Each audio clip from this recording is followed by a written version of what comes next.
Buenas tardes, amigos, ¿cómo estamos? Hoy tenemos un programa muy especial. La resolución de conflictos en nuestra escuela. Tenemos 3 ámbitos, dentro del salón, en la escuela y en nuestra comunidad. Hoy tenemos un invitado especial, el maestro en ciencias, David de Jesús Marín López, que nos acompaña en esta ocasión. Bienvenido. Hola, ¿qué tal? Muchas David. gracias. Un placer estar aquí y poder compartir un poquito de lo que nos acontece día con día dentro del contexto escolar. Que es un verdadero show, ¿no? Que es, Sí, es otro mundo estar dentro del aula. Es como una comunidad en chiquito. Sí. Y cuando aprendemos a resolver problemas dentro de esa comunidad chiquita, pues eso va trascendiendo a más niveles, ¿no? Mi estimado David, para empezar y que nuestro auditorio pues también conozca esta situación, ¿qué es un conflicto? Pues hay demasiadas definiciones al respecto, aunque la definición más básica, que si ustedes googlean o lo buscan en cualquier fuente básica, así nada más por consultar, van a encontrarse que es cuando se presenta un conflicto de intereses entre 2 o más personas, suscitándose un enfrentamiento, una oposición, y en la que hay pues esa lucha de poderes por ver quién tiene la razón, y eso puede ser por múltiples causas. Siempre un conflicto va a ser multifacético. Así es, nos enfrentamos a muchas dificultades dentro de nuestros salones. Y luego, mi estimado David, en el aula si nos presenta un niño con ciertos problemas, porque el conflicto siempre va a existir. Claro. ¿Qué se te ocurre que pueda ser un conflicto dentro de un aula? ¿El que no me trajo la tarea? ¿El que se peleó con un compañero? ¿El que no escuchó las indicaciones para trabajar en el equipo, en pareja, como sea, y nos crea eso? ¿O no lleva los útiles escolares? ¿O no asistió un día anterior y se perdió y entramos en ese conflicto? ¿O hay otros conflictos más complicados? Esto estoy diciendo son como muy light, pero habrá otros más complicados que impliquen un enfrentamiento verbal, incluso falta de respeto. Claro, sí, pues, por su tipología, primero el conflicto podemos encontrarlo en 3 modalidades: leve, moderado y grave, ¿sale? Entonces en una escuela debemos de tener como ciertos indicadores que nos ayuden a determinar si un problema es leve, moderado o grave. Algo que comúnmente yo suelo sugerir que se trabaje en las escuelas es el violentómetro. Con el violentómetro nos damos cuenta, por ejemplo, en situaciones que tienen que ver con la interacción, en qué nivel de violencia nos encontramos, y eso nos ayuda como un indicador para saber si estamos en un nivel leve, moderado o grave. Y pues ya va a depender también de la situación muy particular que se suscite en las aulas. Claro que a lo que usted hace referencia son problemas que tienen que ver más con el tejido y el corpus familiar, porque cuando un niño llega a la escuela sin su tarea, sin su material, pues eso nos habla de conflictos, sí en el niño, pero también en su contexto inmediato, que es la familia, que no está regulando estos procesos para que el niño tenga un proceso educativo de calidad. Entonces eso nos habla de una desatención, ¿sale? Y eso nos genera un conflicto a nosotros como docentes al momento de querer intervenir pedagógicamente con ellos, pues para que ellos logren aprender algo, porque pues nos estamos encontrando con barreras para el aprendizaje y la participación, ¿sale? Y eso son tipos de problemas que luego nosotros como docentes tenemos como nuestra jerga o nuestro quehacer pedagógico, que son las barreras para el aprendizaje y la participación. Y es donde entra pues la figura del maestro, ¿no? Como mediador. Como mediador, exacto. Bueno, seguramente fíjate que los maestros deben tener ese tacto para poder mediar un conflicto, porque hemos escuchado y quizás hasta lo hemos participado, que no contamos con esa sensibilidad de ver qué está ocurriendo en ese momento. Y nos vamos a la primera, ¿no? Lo que dicta a lo mejor la lógica.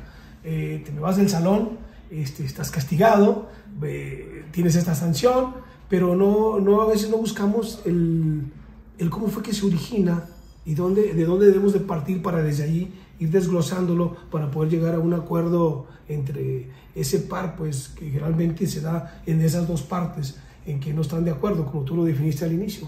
Es un desacuerdo. que hay en dos partes. No llegamos a algo en concreto, ¿no? Tú dices lo tuyo, digo lo mío, y yo creo que es importante que se definan, que se pongan sobre la mesa, bueno, ¿qué quieres tú? ¿Qué quiero yo? ¿Dónde yo puedo ceder? Tú puedes ceder, y dónde podemos llegar a un acuerdo. Y en esos acuerdos, pues incluso hasta en un compromiso, ¿no? Como bien la palabra lo dice, mi estimado David. Y sobre las barreras del aprendizaje, que también es una de ellas, ¿tú crees que un conflicto es una barrera, pues, para el aprendizaje?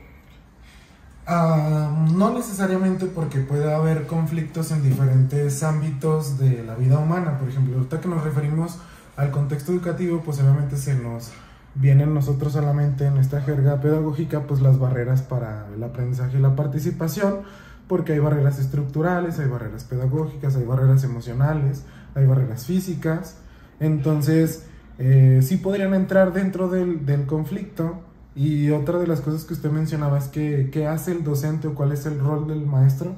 Obviamente que mediar, pero con un bagaje previo. O sea, el docente no actúa nada más por actuar, tiene que tener el conocimiento y la metodología y conocer algunos aspectos cruciales que siempre se deben de llevar a cabo como de manera protocolaria para salvaguardar el bienestar de los niños. O sea, en este sentido de que son menores de edad. Y yo tengo una frasecita que a donde quiera que voy la llevo, que es que para intervenir en cualquier circunstancia es necesario conocer. ¿Y esto qué le implica al docente? Pues capacitarse continuamente, leer, remontarse a la teoría y después hacer la praxis y ver si le funciona o no, que es uno de los aspectos a los que más adelante les voy a hacer mención en estos pasos de cómo resolver un conflicto a nivel general dentro del contexto escolar, y que a lo mejor también lo podríamos aplicar en nuestra vida cotidiana, ¿sale? Sí, fíjate que también tocaste ese tema importante, el de los docentes tener esa capacidad de capacitarse, porque el resolver un conflicto pues no es nada fácil.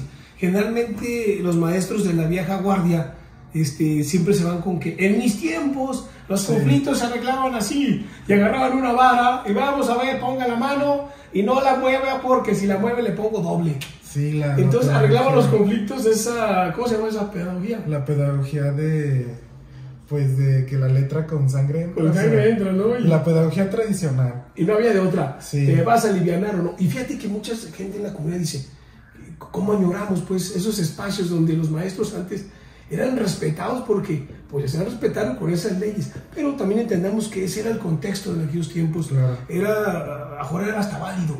Decir, muchas señoras decían, se lo encargo y se lo encargo con todo. Si le va a dar una nalgada, le da unos barazos bien dados, porque se lo merece, por algo se lo dieron, ¿no? Hoy en día los tiempos han cambiado y ya no podemos hacer eso, ¿no? Quizás algunos maestros vayamos todavía con la finta de decir, bueno, pues es que así se arreglaba, pues lo voy a arreglar. No, hoy tenemos que tomar otras medidas. Más, pues más acorde a nuestros tiempos. Más humanistas, sobre todo más humanistas, y con esa perspectiva de derecho, porque a lo mejor nos remontamos a esa idea tradicional del docente que tenía su varita mágica, el modelo infalible, que hace ratito usted hacía mención de que fuera del salón o te voy a expulsar, y que a lo mejor ahorita ya lo vemos un poquito viciado, en el sentido de que ese tipo de prácticas no es que estuvieran mal, pero no eran reorientativas. Y lo que se pretende ahora con el enfoque de resolución pacífica de conflictos es reorientar, reinsertar a la persona, a adaptarse, a ser más resiliente ante diversas problemáticas que se le puedan presentar. Y lo que hacíamos antes, o lo que se hacía antes en las prácticas tradicionales, era fuera, expulsado, la varita. Quiero hablar con tus padres. Quiero hablar con tus papás. Ahorita, si no viene, no entras. Claro. Y bueno, también otro punto así que tocaste es ese diálogo. Nuestros niños creen, bueno, porque vamos a hablar de los niños adolescentes, ¿no? De los que tenemos y los que tiene mucha gente, de 12 a 15 años. Presentan ellos otro detalle, ¿no? Los adolescentes tienen eso del retar a la autoridad. Entonces, pero también tienen ese razonamiento, quizá no esté muy definido su pensamiento lógico, ¿cómo se puede llamar? Usted, maestro, que es estudioso de esas artes, de los adolescentes. Claro, pues bueno, con los adolescentes es un tema complejo, ya que están en una etapa de cambios, están en una transición. Sí. Algunos todavía presentan una preadolescencia, o sea, que están en esa etapa que llamamos pubertad, como una parte de pubertad tardía, y que entonces no han pasado a un nivel de pensamiento formal, sino que siguen en una etapa concreta. Esto lo diría el pedagogo Piaget, o sea, de los 12 en adelante las personas deberíamos entrar a una etapa más formal del pensamiento, donde entendemos lo abstracto, empatizamos con nosotros, resolvemos conflictos, hay una mayor estructuración en los esquemas mentales, pero nos encontramos ahora que varios chicos siguen en una etapa concreta, o sea, van directo al seguimiento literal de las instrucciones, pues sí, a lo literal.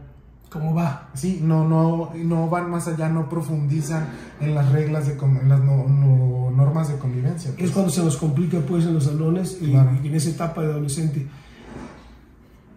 Señoras, señores, amigos, amigas, nos vamos a un espacio y luego regresamos. ¿Sale y vale? Continuamos. ¿Cómo resolver el conflicto en nuestras aulas?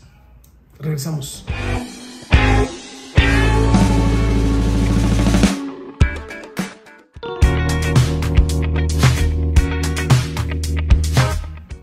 Bien, regresamos aquí con mi estimado amigo David de Jesús y continuamos con el conflicto con nuestros adolescentes, que es complicado porque andan validando qué tanto es su autoestima o hasta dónde puede llegar, hasta dónde te miden, ¿no?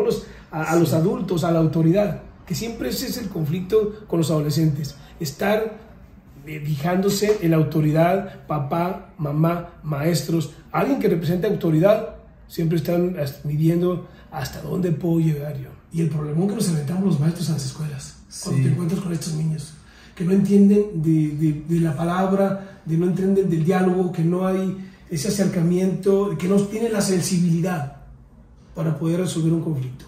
Entonces ahí los maestros, pues ¿qué hacemos? ¿Tú qué nos sugieres? Bueno, pues desde una perspectiva pedagógica es modelarles la situación ideal, en el que debería de estar sucediendo, que no está sucediendo, y reflexionar en torno a por qué no sucede, como desestructurar toda la situación. Y pues sí, o sea, algo que usted menciona que es fundamental entender es que los adolescentes están validando su identidad, están viendo qué tanto pueden hacer y qué no hacer, y en ese hacer y no hacer, a veces ellos dejan de ser personas íntegras y personas que fueron creadas en un contexto de valores, porque yo creo que toda familia trata de inculcarle valores a sus hijos, y pues estamos ante ese conflicto de identidad en el que a veces podemos decir que se pasan de tono y pierden esa sensibilidad. Y para eso pues algo que se puede hacer es seguir los pasos para una resolución pacífica de conflictos, que el día de hoy les voy a compartir esos 7 pasos que tú los puedes googlear también. Muy interesantes, cuéntanos. El primero es entender el conflicto. Es como esta fase que yo llamo la fase analítica, donde comprendemos de dónde viene el conflicto. Ya pasó, pero ¿por qué pasó? Entonces hacernos las preguntas: ¿quiénes están involucrados? ¿Por qué están involucrados? Y muchas veces eso nos va a dar las herramientas para los pasos posteriores de encontrar posibles soluciones. Recordando que es un conflicto entre 2 o más personas, un interés, una contraposición a ideales. Y pues el segundo paso es comunicación con la oposición. Una vez que entendemos quiénes están involucrados, por qué se originó el conflicto, hay que encarar a las partes involucradas para tener esa comunicación bidireccional, ¿sí? Donde seamos emisores, receptores, ¿sí? Y haya una escucha activa. ¿Y esto para qué? Para validar las circunstancias, sentimientos, pensamientos que está pasando cada una de las partes. O sea, es esta parte de la empatía, de que me pongo en los zapatos del otro y soy capaz de identificar por qué hice lo que hice. Y con los adolescentes funciona mucho eso. O sea, el ponerse... A ellos les hablas de emociones y neuroeducativamente hablando, neurocognitivamente hablando, le hablas a su cerebro límbico. Para ellos es muy importante la emoción. Entonces, eso es muy importante. La comunicación. Paso número 3. Ya una vez que cada uno expone por qué hizo lo que hizo o por qué surgió el conflicto, en el contexto escolar, pues el docente siempre debe estar como mediador, pero en dado caso de que ustedes quieran resolver un conflicto en casa, pues se trata de hablar sin gritar, hablar, dialogar, para generar una lluvia por turnos, claro, como yo ahorita estoy sin interrumpir, pero igual si se interrumpe algo, pues también escuchar, porque a veces surgen cosas en el momento, y hacer esa lluvia de ideas, de posibles soluciones, a ver qué tanto estoy dispuesto a ceder yo o a poner de mi parte para que esto no vuelva a suceder, y la otra parte también da su lluvia de ideas de qué le gustaría o qué estaría dispuesto a hacer que antes no se estaba realizando. Claro, en la teoría esto suena muy idealista y que está muy fácil, pero en la praxis es muy complicado porque nos vamos a encontrar con personas que están sintiendo, que están pensando, que a veces no quieren hablar. El adolescente es muy dado a decir no quiero, estoy molesto, estoy enfurruñado. Entonces ahí es donde es molesto, o sea, está como encerrado en sí mismo. Y el docente tiene que hacer las preguntas clave de a ver por qué te sientes así. Creo que con el adolescente funciona mucho hablarle a su cerebro límbico. Tenemos esta parte de esos 3 cerebros, la teoría del cerebro triuno. Si tú estás así inquisitivo de no hazlo, habla, estás hablándole al cerebro reptil y el niño va a defenderse. Pero si tú le hablas de emociones, el niño empieza a hablar porque lo que quiere es identificarse, ¿sí? Sentirse escuchado. Hacen su lluvia de ideas. Y paso número 4, hay que elegir la mejor situación y que ambas partes estén de acuerdo en esa parte. Y claro que es un ganar-ganar, pero a lo mejor también puede ser un perder-perder, en el sentido de perder prácticas que antes eran violentas o no pacíficas, ¿sale? Y el 5.º paso es designar en problemas así más generales un mediador. O sea, se supone que cuando ya consensamos algo, podremos decir, bueno, hacemos un propósito de cambio, que en otros contextos le dicen que enmendar la situación. Pero si en dado caso no se puede llegar a un acuerdo, ahí es donde entra ya más activamente el docente como mediador o otra persona a mediar el conflicto, para que las dos personas que están involucradas se den cuenta de cosas que no estaban viendo, que otros desde fuera desde otra sí óptica pueden ver. ¿Y quiénes pueden ser nuestros mediadores cuando, por ejemplo, el contexto ya está muy viciado, que el docente dice ya no sé qué más puedo hacer? Cierto. Son chicos que ya incidieron mucho en conflictos.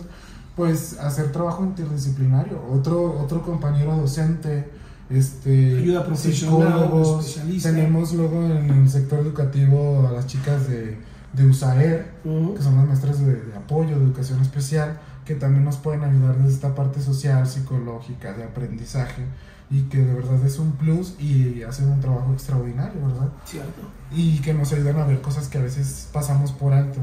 Y como 6.º paso, pues es explorar esas alternativas.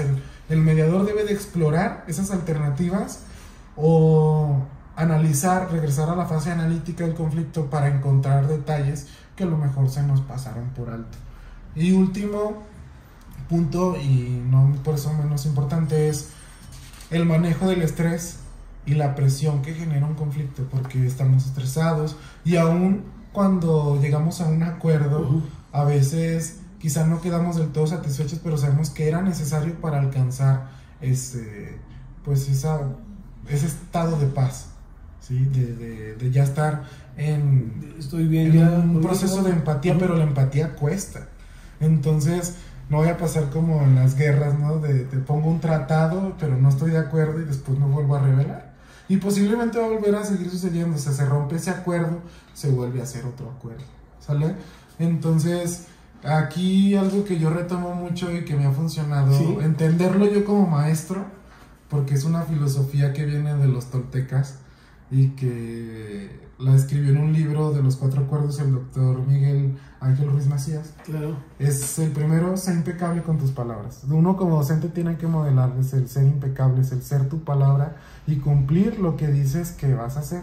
Y eso tiene que ver con el conflicto, ¿no? Porque si yo estoy diciendo, sí, el niño dice, ya no voy a pegar, pues eres tú contra ti, pues. Y eso lo tiene que entender mucho el niño, o sea, que es él contra él mismo. No es él contra el otro. O somos nosotros dos contra... Tú firmaste un compromiso, tú dijiste, es tu palabra. Y eso a los niños no les gusta, y a los adolescentes no les gusta ser contradecidos. Y creo que a nadie, o sea, el decir que tú desdijiste, que te deshonraste tu palabra, claro que nos puede. Entonces, la palabra es un medio eficaz para llegar a acuerdos, o sea, porque eres tú contra ti. Y eso hay que tenerlo muy claro, o sea, siempre somos nosotros contra el problema, no nosotros unos contra los otros como perros y gatos, o sea, es contra el conflicto. Y que si nos equivocamos, sí, porque somos imperfectos. El ser humano es su naturaleza ser imperfecto. Y el segundo acuerdo es: no te tomes nada personal. La otra persona en su momento actuó desde lo que sabía, desde lo que sentía, y desde ese miedo, desde esa inseguridad. Y pues es eso, no tomártelo a personal. Y también a veces uno como docente, el no tomarse personal las formas que tiene el niño o el adolescente de reaccionar, porque a veces contestan, y es su parte humana, es ese cerebro reptil contestándote, y debes de entender qué cerebro te está hablando, el reptil, la emoción o la parte consciente. Y el tercer acuerdo es: no supongas nada, no supongas de que, es que el niño viene enojado, yo creo no durmió. No, mejor acércate y pregúntale. Y pregunta, investiga, indaga, y luego con base en eso planeas algo, o sea, para intervenir. O sea, me remito a lo mismo y me cito otra vez: no podemos intervenir sin conocer. Y último acuerdo es: haz siempre lo mejor que puedas, siempre lo mejor que podamos hacer en ese momento. Y que creo que, no sé si usted se ha capacitado, por ejemplo, en primeros auxilios, le dicen que a veces lo mejor que podemos hacer puede ser no hacer nada.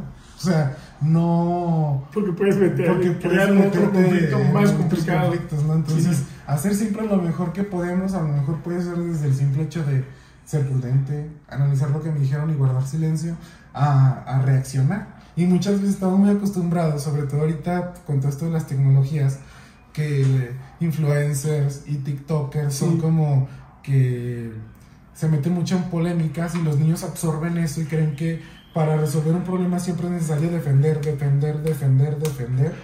y entonces ahí se vicia todo. Entonces a veces es necesario también saber no hacer nada, y no hacer nada implica muchísimo esfuerzo cognitivo, sí, saber dónde sí puedo meterme, dónde no, dice, no te metas donde no te llaman. Claro. Eso es bueno. Y bueno, eso de los 4 acuerdos me pareció fantástico. Yo creo que hay tema para más todavía, para poder resolver pacíficamente estos problemas. Pero hablamos solamente de alumnos. Hay momentos en los que tenemos que llegar a mediar con los padres de familia, que a veces también son complicados. De hecho, son creo que los más complicados. Son muy complicados. De hecho, al papá, ¿cómo el docente puede manejar un poquito la situación con ellos? Es en el sentido de que es un ganar-ganar, y lo que está en medio, o sea, lo que está como objetivo principal es el bienestar de tu hijo. Cuando tú les hablas de sus hijos y los pones en medio a sus hijos como el objetivo, ellos ceden y dicen, ok, vamos a buscar alternativas. Pero cuando tú ves que su hijo hizo esto y te concentras más en las acciones del niño y no en el niño como tal, en cómo está, cómo se siente, el papá pues llega como león rugiente, ¿no?, a atacar. Pero ponle a su hijo como su prioridad, el que necesita ser atendido, y el papá también va a poner de su parte. Ojalá que así fuera, que como se pusiera de su parte en el ganar-ganar. Claro. Bueno, pues yo creo que el tiempo se nos vino encima, mi estimado David. Y eso de los 4 acuerdos, pues yo sé, y mucha gente allá de aquel lado reconocerá este signo, que tú te lo sabes. Y si no te lo sabes, pues investiga. Nos vemos, hasta la próxima. Seguiremos con estos temas interesantes. Gracias. Adiós. Bye.